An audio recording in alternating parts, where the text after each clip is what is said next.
Debbie from DEBBY'S, and today for my Doodling with Debbie feature for Sam Says Stamp, I'm watercolouring die cuts to create a soft and elegant card. I'm going to be using the classic bicycle die from Sam Says Stamp, which comes as three parts: a frame, a wheel and a sweet basket, which can be positioned either on the front or the back of the bike. I've seen some gorgeous examples of this die cut with coloured card, but I do love the extra interest that watercolouring adds with its natural changes in tone and transparency. I'm starting out with a few pieces of Archer's cold pressed watercolour card and very roughly applying colour in areas large enough to die cut the various elements of the bicycle die from. I'm using Daniel Smith watercolours squeezed from their tubes into an inexpensive plastic travel palette. I wanted a rich yellow for the bicycle and used QUINACRIDONE gold with a little QUINACRIDONE coral for depth. For the bicycle tyres I used LUNAR black. For the basket, hematite burnt scarlet genuine.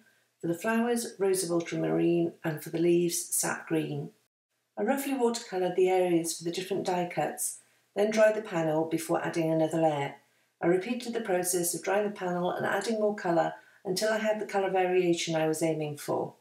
I then used some of the leftover paint to add darker splatter, and then for highlights of splatter I used Winsor and Newton white gouache, and for some sparkle I used my favourite Perfect Pearl solution. I dried the panel once more and then ran the classic bicycle dies through the various areas of colour, and I added a metal shim in my die cutting sandwich to get a really clean cut through the thick watercolour card. For the floral elements I used the mini flowers and leaves dies from Sam Says Stamp. I knew I wanted a number of these die cut, so I left the dies attached to each other and ran them through twice for the purple flowers and twice for the green leaves to ensure I had sufficient die cuts for the cascading basket of blooms I had planned. With all the die cuts now prepared, I needed a background to set them upon. I taped another piece of Archer's watercolour card to a board while I added a loose airy background of colour to go behind the bicycle scene.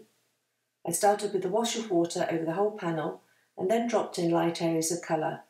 I used the bicycle die as a guide as to where to add the various paint, so there was the impression of a blue sky blending into a pinky purple behind the flower basket.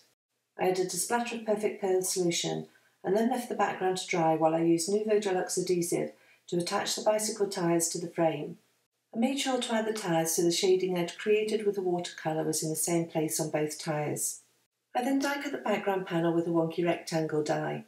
I planned on having the back wheel of the bicycle overhanging the edge of the background, and so I chose the middle-sized die of the three in this set, which will allow for a wider border when placed on an A2 card, giving space for the die to overhang the watercoloured panel while still being on the front of the card and as such not requiring a larger envelope.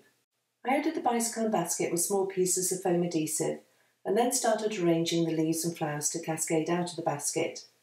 This card was inspired by one I made previously using the beautiful ride stamp set from Sam Says Stamp. On that card I stamped the bicycle and no-line watercoloured the scene with purple flowers cascading from the basket, and I wanted to recreate that scene today using watercoloured die cuts instead.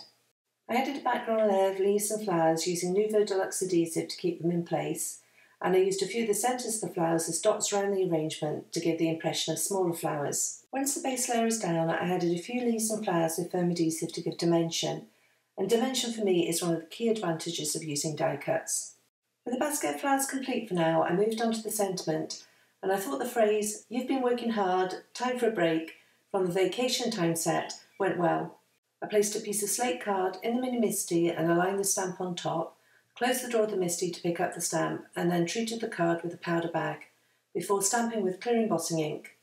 I then sprinkled with white embossing powder, tapped off any excess and heat set, before trimming to a skinny banner. I added the banner with foam adhesive to the top right, letting the banner overhang the edge to balance with the bike tyre overhanging on the lower left. I added some groovy confetti sequins to some of the flower centres, and also dotted around the arrangement, and then I added lots of dots of ivory seashell and pale periwinkle Nouveau droplets. I think all these little extras help to fill out the cascade of flowers while giving extra texture and dimension too. And that completes my card using watercoloured die cuts to create a bicycle scene. On the Sam Says Stamp blog you'll find a coordinating blog post as well as details of the supplies I've used today. If you want to find me, I blog over at LimeDoodleDesign.com. I want to thank you for joining me today, and I'll see you next time.